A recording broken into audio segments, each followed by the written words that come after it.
Oh, well, hello, capitalists. Hello, cousins. Hello, friends. Hello, neighbors. Come on in here. We got some seats up front right over here. So grab a spot, grab a seat, settle in. We got a lot to talk about today.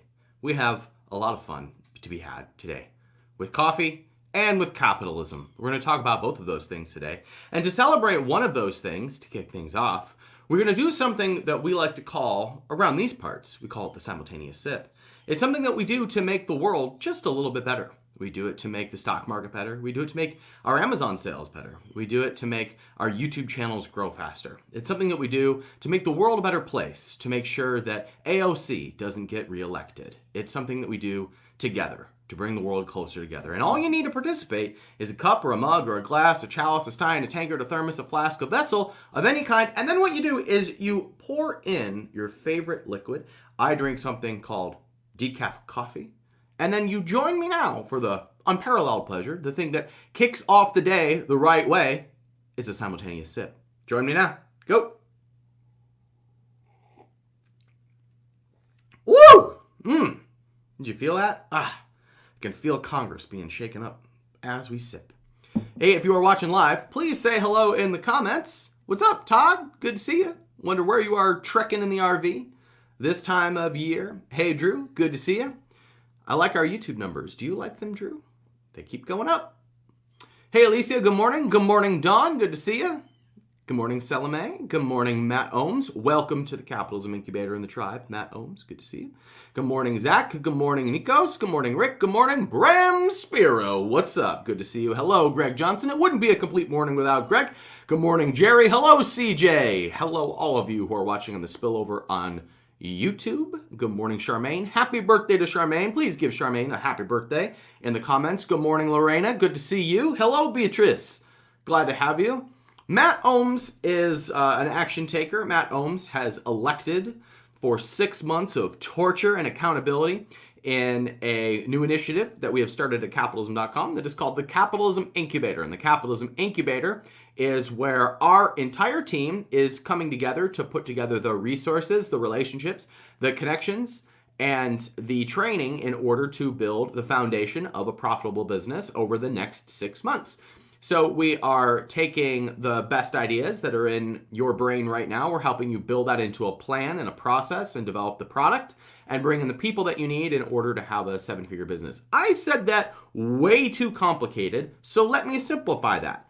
We have a new experience at capitalism.com called the Capitalism Incubator, and we're helping people build 7-figure businesses that they can sell. We're doing 25 people over the next for this first round. That'll be a 6-month round, followed by 6 months of the tribe, which will be more relationship building.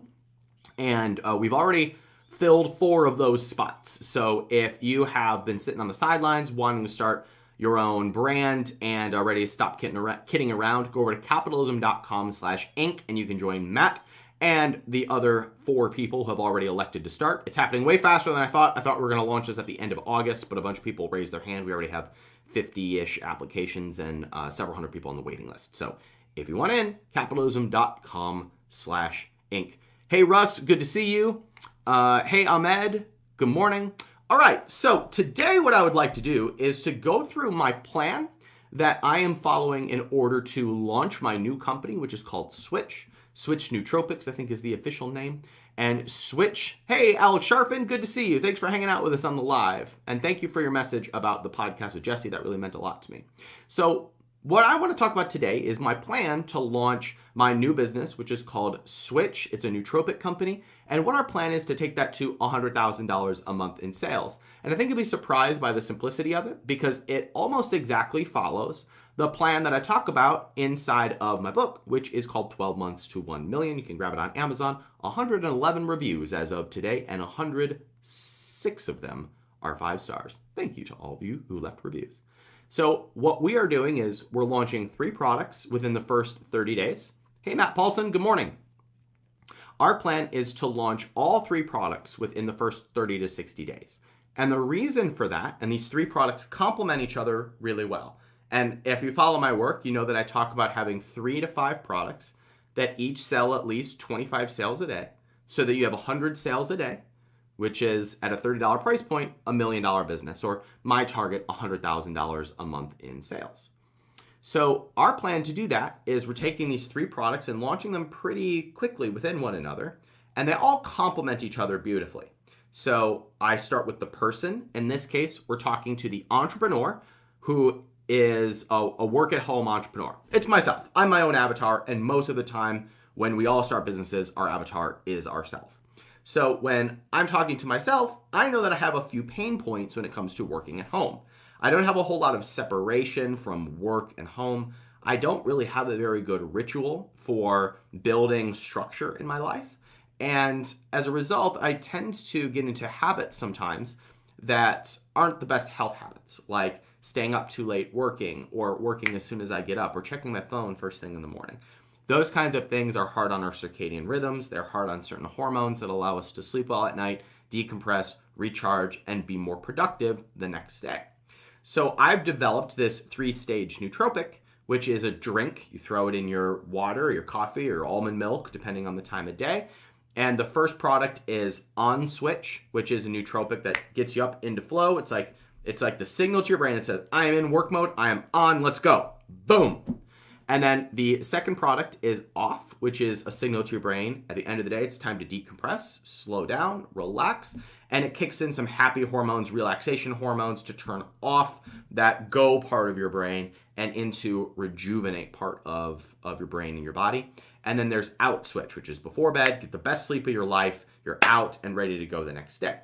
Now, so I tell you all of this because these 3 products complement each other perfectly. And so what we're doing to take this from $0 to $100,000 a month is we're taking these products and starting on Amazon, and we'll use my list to kind of get the initial push. That's the launch. That's the audience building part of the process. That's how we'll get our first 25 reviews on the products. It's how we will start juicing Amazon's algorithm to start giving us some love. We'll turn on pay-per-click to start to get the momentum going for these products to kick them off.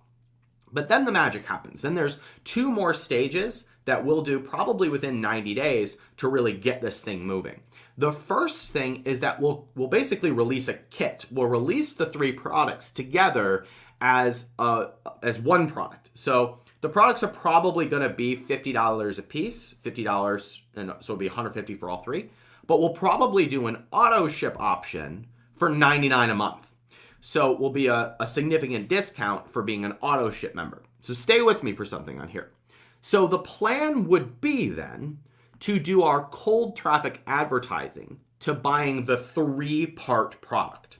So our Facebook ads, our Instagram ads will all be pushed towards the 3 product option, the $99 a month option. And what that does is it gives us $99, $100 to acquire a customer. Now, if I know that that customer is going to stick with us for an average of 6 months, which I expect it to be between 4 and 8 months, so let's say that it's 6 months.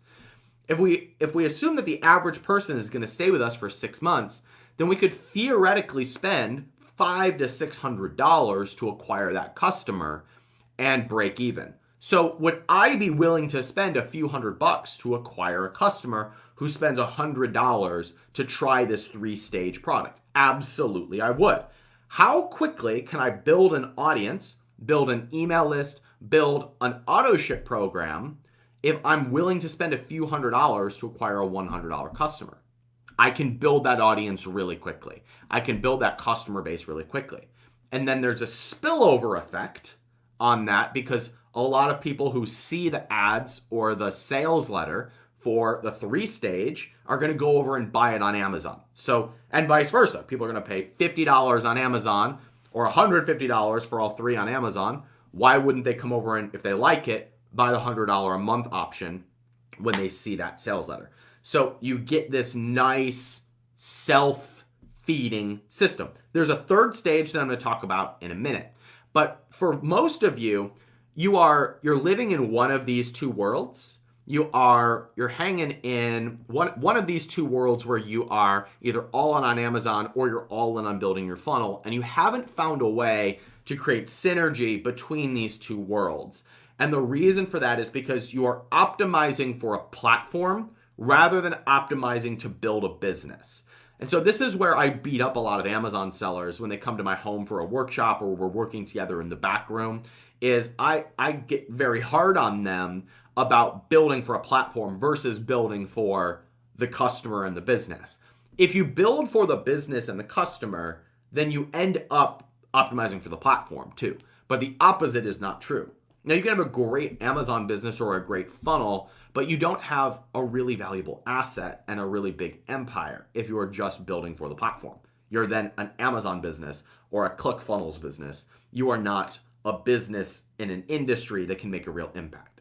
And I'm at the point now where I'm way more focused on building something meaningful than I am for optimizing for the platform. And so I'm going to talk about stage 3 here in a second. First, I want to say to a couple of you who are watching live, Matt Paulson, your picture actually might be up here. We actually might have a photo of you up here from one of your appearances on stage. If not, we do have it as a background somewhere on capitalism.com. Hey, Dave, good morning. Hey, Rick, good morning. Sue Anderson, good to see you. So Rick Joyce says, can you briefly explain what nootropics are? It's N-O-O tropics. And basically, they are a blend of herbs, vitamins, and minerals that optimize certain brain chemistry. So in this case, our nootropics are specifically made to boost dopamine and serotonin. So in the morning, the dopamine mix is made to increase focus, because if you have a lot of dopamine going through your brain, you're less prone to distractions and you are more prone to focus on whatever is in front of you. So dopamine makes the things that you are doing more enjoyable because your brain is firing that happy chemical over and over again. And so that's the morning brew is made to optimize for dopamine. The afternoon or off switch is made to optimize serotonin. Serotonin is like the I'm good hormone. It's like the I feel good, I'm on top of things, I can relax. I'm like, we got this. That's serotonin. And then at the end of the day, the out is made to optimize sleep. And of course, if you optimize sleep, you're optimizing growth hormone, you're optimizing testosterone, you're basically stacking the deck for the next day. We all know this. If you've ever had children and you go without sleep for more than 3 nights, you know what it is like the next day. So our products are just made to optimize your brain chemistry so that you are more focused, happier, and more productive. And also having that 3-stage ritual of telling the brain, I'm on now, I'm off now, and I'm out, will help optimize circadian rhythms so that your brain and body start to get into a flow and your body knows what to expect throughout the day. This is my on time, this is my off time, and this is when I'm out. And when your brain starts to learn that, then you start to produce more of your own stuff. Good morning, Bryson. Good to see you. Hey, Cody Martin. Good to see you in this context. Hello, Jenny. Good morning, Chantal. All right. So the third stage that I want to share with you. So we talk about part 1. We'll launch on Amazon and we'll hit our list really hard, and we'll turn on Amazon pay-per-click. We'll do that that foundational work to get to the first 20 to 30 sales a day. Stage 2 is I'll write one sales letter that we'll run Facebook ads to, Instagram ads to. It's where we'll start building the foundation of the cold traffic side of things. And then the third stage is where we will really start to build the brand part of this, which is where I will start talking about it on my podcast. And I will start going on other podcasts and start partnering with other audiences to start talking about the product. So in phase 1, we'll have some cash flows, we'll have some sales, we'll have some momentum, we'll have repeat customers, we'll have reviews, we'll have that initial momentum starting to go. Stage 2, we're now building our own audience and we are building our own traffic channels through Facebook and cold ads, going to our own sales letter and putting people on auto ship. Stage 3, we'll start partnering with audiences and start going on other podcasts to talk about the product specifically, start doing sponsorships, start maybe giving equity to people who have large audiences who will talk about it. The story that I tell in the book is when Aubrey Marcus went to Joe Rogan and he's like, hey, I'm developing this company. It's called Onnit. It's a human performance company. Joe offers to talk about it on his podcast, and Joe takes a large stake in the company, which is now worth tens of millions of dollars. And Joe, all he does is use the products and talk about the products. So I'll do the same thing with influencers. I'll go out to audiences, share the product with them. If they love it, then I'll offer to sponsor the podcast, or I will even consider giving them points in the company so they have a vested stake in the upside growth of the business. So that is the third stage. The third stage is now building that brand by going out to where the audience and the attention already is, and just getting out in front of that attention. And that's the 3-stage plan. And we could do all of that in less than a year. Well, there's certainly a year's time. In a year's time, you could have famous people in the space talking about a business because they love it. You can have 1,000 people paying $100 a month for your product that you got from cold traffic, and you could have $100,000 a month on Amazon alone from spillover traffic, from the algorithm rewarding you, from the momentum of reviews, from people knowing about it and buying from it in another place. So I called this interaction how to get to $100,000 a month in sales. But really, if we execute those three stages, it'll be a lot more than $100,000 a month, I would assume. But it's reasonable to think that if you roll out that plan and you don't deviate from that plan, that you'll have a multi-million-dollar business within about a year's time. The one caveat to this is the product actually has to be great. The product has to be good. And so our process right now, where we are, is refining and testing the first product before we feel really great about giving this to consumers.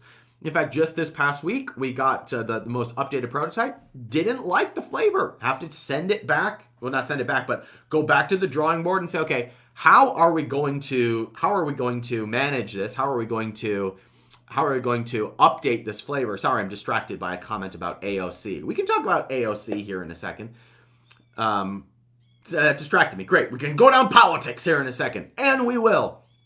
Just this past week, we got a flavor sample that we didn't like so much, and so we're going back to the drawing board about how we are going to modify this in order to make this really great. Because if somebody doesn't like the flavor of it, then nobody's going to use it. And so it's our job as business owners to not only create great products, but to make it easy for people to use the products, because our job is to give people the shift that they are looking for, not just to create a product. We have to be able to create the environment for them to use the product and get the results from it, not just give it to them and say goodbye. So in that case, the proxy is flavor. It has to taste great in order for people to use it. It has to be easy to take. They have to remember to take it in order for them to see the results. And if they don't, then they won't see it. So if your products are not getting the results that you want them to, then it's your fault, because you haven't created the totality of the product. The product is not just the thing they use, it's the experience. It's everything that the customer goes through in order to get the result that they want. All right, let's look at your comments. By the way, if you're a member of the 1%, I sent you a text this morning with a link. If you want to come join me in the green room, if you want to rap about any questions, I'd be happy to take them. But let me address a couple here in the chat. Chantal asks, if it's a consumable product, do you need liability insurance? And the answer is you don't have to have it, but you should have it. So I just carry an umbrella policy with my insurance company. Depending on your level of sales, depends on will determine how much the liability insurance costs. I think in my last company, which paced about $10 million at its peak, I think our liability insurance was like $5,000 a year, something like that. So we just get an umbrella policy with our insurance company, and that keeps us covered. Also, your manufacturer should carry some sort of liability insurance as well. So in a lot of cases, if there's something wrong with a consumable product, it's the manufacturer who is held responsible, because your relationship with your manufacturer assumes that what they tell you is in the product is actually in the product. And if that's not the case, then that's their fault. It's not your fault. So I am not an attorney. Don't take anything that I say seriously. I'm just some dude on the internet but the manufacturer that you should also carry some sort of liability insurance. Question about about how much I had invested. So up until this point, I only have a few $1,000s invested in the business, but I'm able to operate really lean because the same team that runs capitalism.com is running Switch. And so my plan to build this portfolio of brands is that I will create these brands, we'll document their process on capitalism.com as a piece of the overall content that we do here. And then I'll take those businesses, spin them off, hire a CEO who will then be the person who runs that business. And then my internal team, which is currently only 5 people, including myself, will go and launch the next business. And then we'll spin that off. I'll hire a CEO, they'll run it, and I'll have this nice portfolio of businesses that I built. A question that came up of is my fund, which is an investment fund that I have to invest in physical products brands, is this part of it? And the answer is not right now. Once Switch starts to get some life and it starts to pace $1 million a year, then we'll consider it. Does it need funding? Does it need the relationships that are already in the capitalism.com fund? And if so, does it make sense for there to be a partnership there? Then we'll consider using the dollars from the fund to build out the rest of the infrastructure for Switch. Maybe when it's time to hire a CEO, it'll be time for us to take money from outside places, including the outside place that I'm in charge of, which is the capitalism.com fund. By the way, if you have a business that is pacing at around $1 million or so, and you want to 5 to 10x that over the course of the next couple of years, I would love to talk to you about bringing my money, my advice, and my relationships into your business and helping you grow faster. And if you want to apply for that, that's over at capitalism.com/fund. And that's where you can fill out a little bit of information about your business. And I'll see if it's in my wheelhouse to be able to help. And then we'll evaluate whether or not it's a fit for the capitalism.com fund or not. This is a great question from a viewer on YouTube. How many units do you plan on doing for your first order? We'll probably do 1,000 units to start. And I'll launch that to my audience. We'll probably just do it on Amazon. We'll get some feedback. We'll get some reviews. And I think our cost of goods on the first product is like $9. So it'll be about a $9,000 first order. We'll sell that to my list, get some feedback, get some reviews, then launch products 2 and 3 pretty quickly. We'll use the capital from the sale of the first product to fund the reorder and then products 2 and 3. And so at that point, we'll do like another promotion to my list. We'll get some momentum, turn on Amazon pay-per-click, and then we'll move on to stage 2, which is building up the funnel, the cold acquisition, and then onto stage 3. Nate Trejo, I have a request for you in 2021, and it's for you to show your face rather than that creepy photo you've got on your Facebook profile. Good morning, Rebecca Turner. Good to see you. Hey, Curtis Rummel. Good to see you. Hey, Kunal. Good to see you. So I want... I so want to get to this post about AOC. Wes asks, how do you find manufacturers willing to do 1,000 units? Every manufacturer I've ever worked with has been willing to do 1,000 units. So I ask them, and then they do it, or they don't. And if they don't, then I go to somebody else. Charmaine, if you weren't launching, great question. If you weren't launching to your audience first, would you go to a cold launch or partner with another audience? So I like the model, and the model that I'll be teaching inside the Capitalism Incubator is partnering with another audience. And that's where you go to somebody who already has the attention, who already has the audience, and you offer to create some sort of a partnership with them, either paid or equity or something, or affiliate or something, where you are compensating them for talking about the business. So that is how I prefer to do it, just because it's faster. With that in mind, it doesn't take much of an audience to do damage. In my book, I talk about having 1,000 people. 1,000 people can be a Facebook group. 1,000 people can be an email list. 1,000 people can be a blog. 1,000 people can be going live regularly enough while you document the build out of your business. So it's not hard to build an audience of 1,000 people, but it does take work. It does take you doing it. And some people don't want to do it. And that's okay if you've got another way for you to build a relationship with people who are your target audience. And that is creating a partnership with somebody who already has that. So either one is fine. I think it's faster to partner with somebody. And that also takes work. It means you building relationships. It means you being willing to give something up.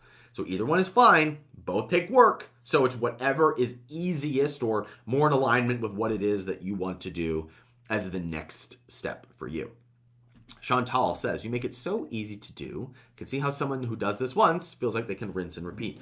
That's true. Yeah, I mean, I've done it. I've done it more than once. I've seen it happen hundreds of times.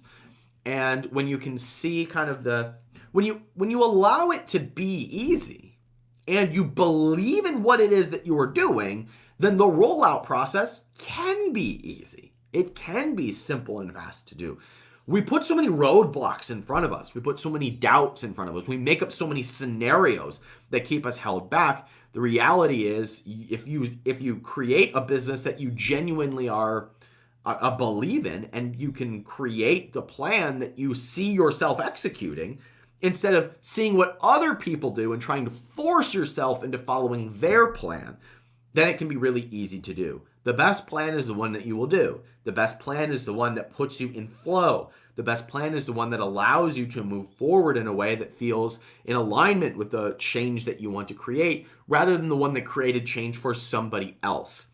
Myself included, have created lots of trainings and how-tos about how I think and about how I do things.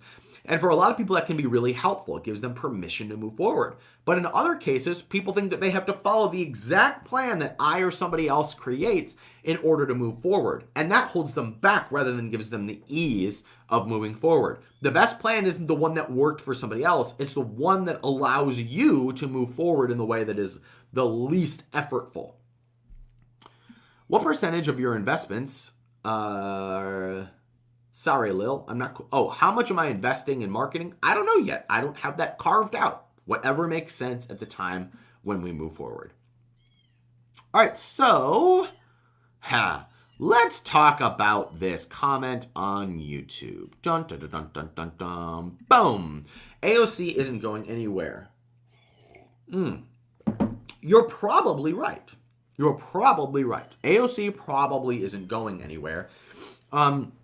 Although your opinion about it being in Australia, my opinion about it being in Austin, Texas, doesn't determine that. The only thing that determines if AOC is going anywhere is her constituents in New York. And that's a very small group of people that elected AOC to unseat somebody who was well established. And that could happen again. Based on what's happening in the world, you could see a rise in a small part of the world that unseats an existing politician. It's happened in my district in Ohio. We had a long-standing, very popular congressman named Dennis Kucinich, who had year after year after year after year was reelected in a landslide, and then they had to redistrict, and he lost his seat, and he didn't get reelected, and he tried to run again, and he's been out of Congress ever since, and now he's irrelevant. So you're probably right that AOC isn't going anywhere, but what will determine that is her popularity in the actual district. Now, I also think that most people on the right highly underestimate AOC. She is a wonderful persuader. She's a wonderful setter of goals. She's a wonderful person who casts a vision and says what she wants. She's a terrible policymaker. So I like Scott Adams' differentiation where he says people on the left tend to be very goal-oriented, and people on the right tend to be very systems-oriented. People on the left like to say what they want, and people on the right like to say how they're going to get it.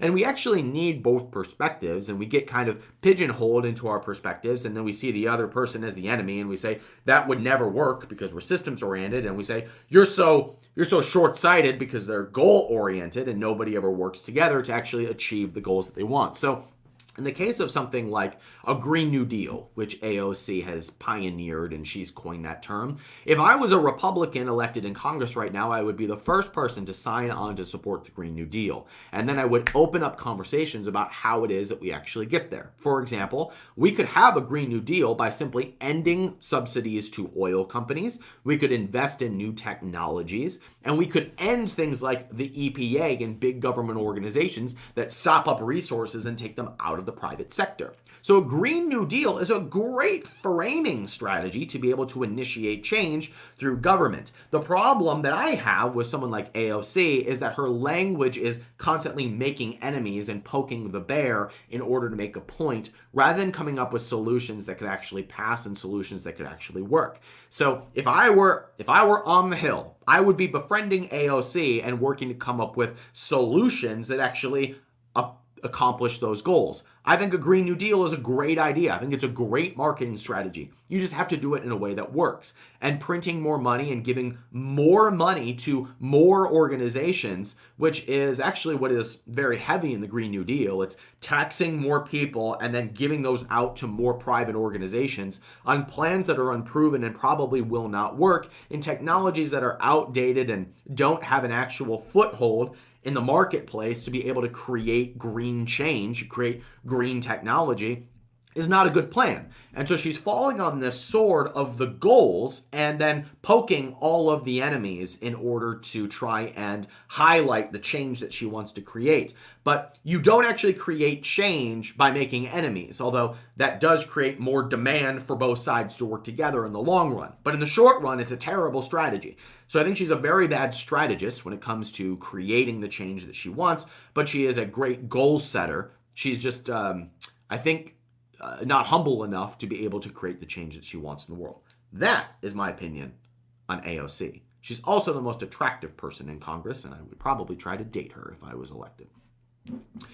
Let's see. So, okay, Aussie Girl responds by saying her policy positions are highly popular because they are sane. Well, here's the thing. No, they are not. The goals are sane. The goals indeed are sane. Green technology is very sane. Healthcare for all is very sane. These are very rational. These are very great goals. The policy positions are not. The actual route about going about them is proven to be faulty. For example, some people will make the argument that Canada has universal healthcare and we should adopt a similar system. Well, Canada has universal healthcare done on the provincial level, meaning that they do it in our version of the state level. So they have a federal mandate that all provinces have their own healthcare system, but each province has a different system. We have that exact system in the United States. Massachusetts has nearly universal healthcare on a position in a policy that was very popular. It's a very popular policy that was initiated by Mitt Romney, a Republican governor.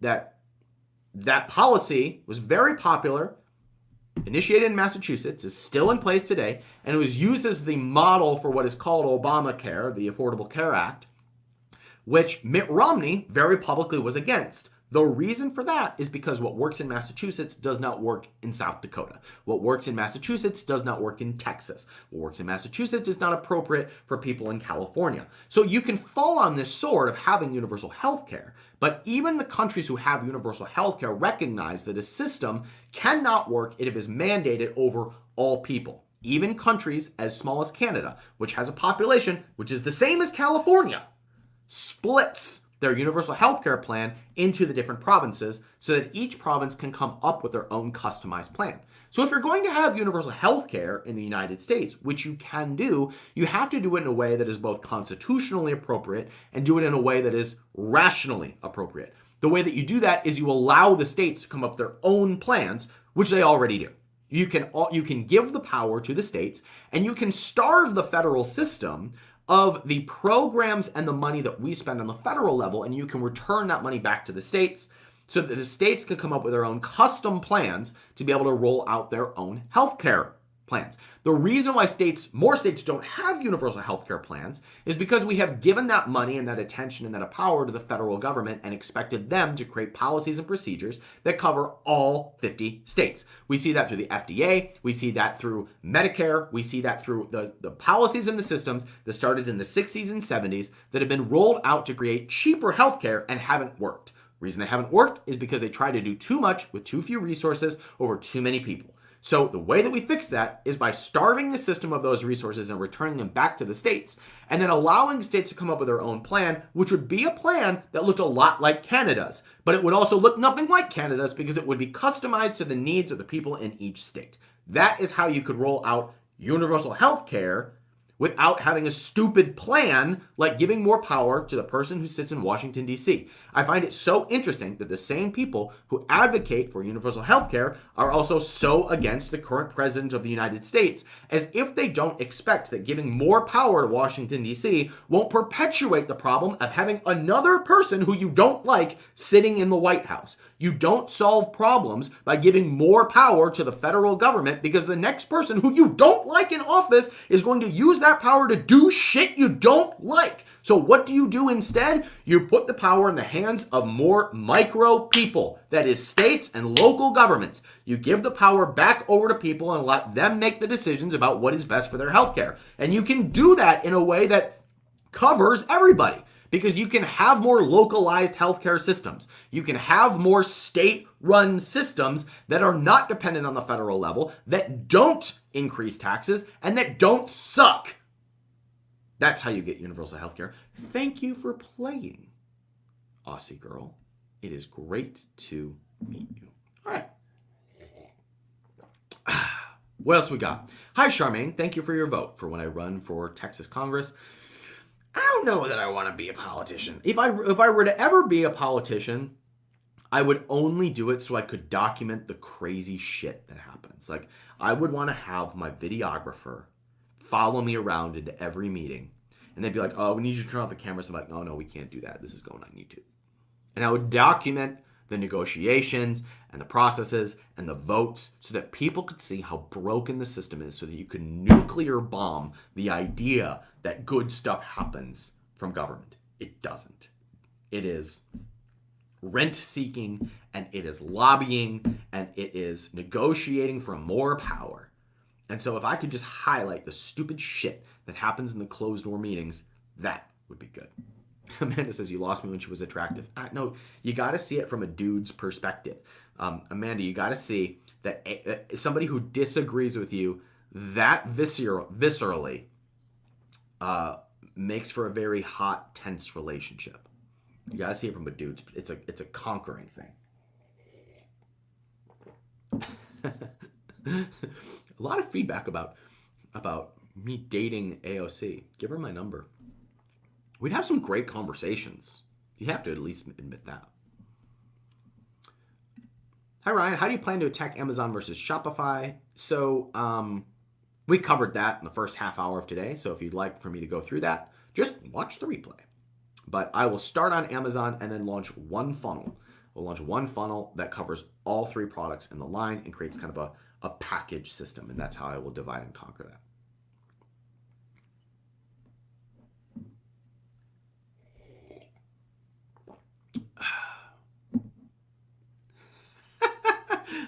A lot of feedback about me. What about?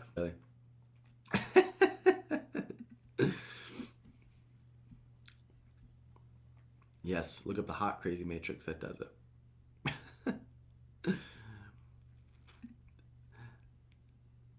I don't know what this. Oh, that's right. If you're run for Congress, you would only get paid $200,000 a year. That's true. It'd be a terrible pay cut. RDM for president. I mean, thank you, but I would consider running for the Libertarian nomination. That's something I actually would consider. Drew Hitchcock, what do you mean get back on track? That political rant was totally back on track. That was fun. It was so much fun. So we're totally over time, but I'm just enjoying hanging out with you guys. When am I starting a political channel? So Drew, I will actually take, so this is something I thought about this morning. I would love y'all's, the 90 of you who are watching live right now. I would love your opinion on this. So I just recorded a podcast yesterday that like I was wide openly vulnerable about the crisis of meaning. The crisis of meaning being the things that I used to find meaningful, I no longer find meaningful. And I very much want to move forward into things that I find meaningful, and I'm in the gap right now. I'm in the gap of shedding all of the crap that is no longer meaningful and creating space for you to move into a sense where there is more creation and meaningful exploration. And it's hard and it's beautiful and it's painful and it's fun and it's all of those things. And one of the things that I've always kind of struggled with was the organization of content. And finally, sometimes I like to talk politics, and I kind of need to give myself permission to go on more political rants because I enjoy it. And sometimes I like talking about business, and I need to give myself permission to just go on more kind of visceral business content rather than trying to teach. And the organization of all of that content sometimes stresses me out. The idea of, like, Drew, I see your comment about, well, then it should be a separate channel, and there should be, and so then my brain gets caught up in the idea that there should be a politics channel, and there should be a business channel, and there should be a personal channel, and there should be all of these things. And then managing all of that sounds like a major, total clusterfuck. And I don't like thinking about that. And if I think about it like clusterfuck, then I'm not going to do any of it. So what I have given myself permission to do right now is to just talk about whatever the hell I want to talk about on the channel that I want to talk about it on, which is this one, which is one podcast and one YouTube channel. Now, if there is a better way to do this, I don't know what that is, because just like building a physical products brand and following the plan to $1 million, the plan that you follow is the plan that works, not the plan that works for everybody else. The plan that you will stick to, the plan that you will actually do, is the one that it will work for you because you will be consistent in it. So I've given myself permission to go on political rants and talk about relationships and spirituality and to talk about business all in the same place, and not care if people don't listen or if people don't like certain pieces of content. If there is a strategy that is interesting, I am yet to hear it. If there is a strategy that is beneficial while also maintaining the freedom of just doing whatever the hell you want, I am yet to hear that. So Drew, or if any of you watching have an opinion on that, I would like to see it. But I default to the advice that I would give other people, which is just do whatever it is that you want on the channels that you want to do and follow them out. Oh, hey, Zach Poitras, good to see you. So that's the way that I view it. I would tell somebody who was like me, from the outside, I would say, just do the content that you want to do and the channels that you're already doing. And the ones that pick up momentum, you can address later. But stop trying to plan the whole thing ahead of it. First, prove to yourself that you have the permission within yourself to go do and carry out the things that you want to do. And then you plan them. You build the momentum, and then you plan to sustain the momentum. You don't plan to have momentum. You allow yourself to slip into that and then create the plans and the structures and the procedures to be able to do that. That is my opinion. If there is a better strategy for that, then I would love to see it. Thank you for the kind words, Boundless Martial Arts. We're going to wrap up here. But hey, Stephen Ye, good to see you. Hey, Tiffany. Hey, Brian.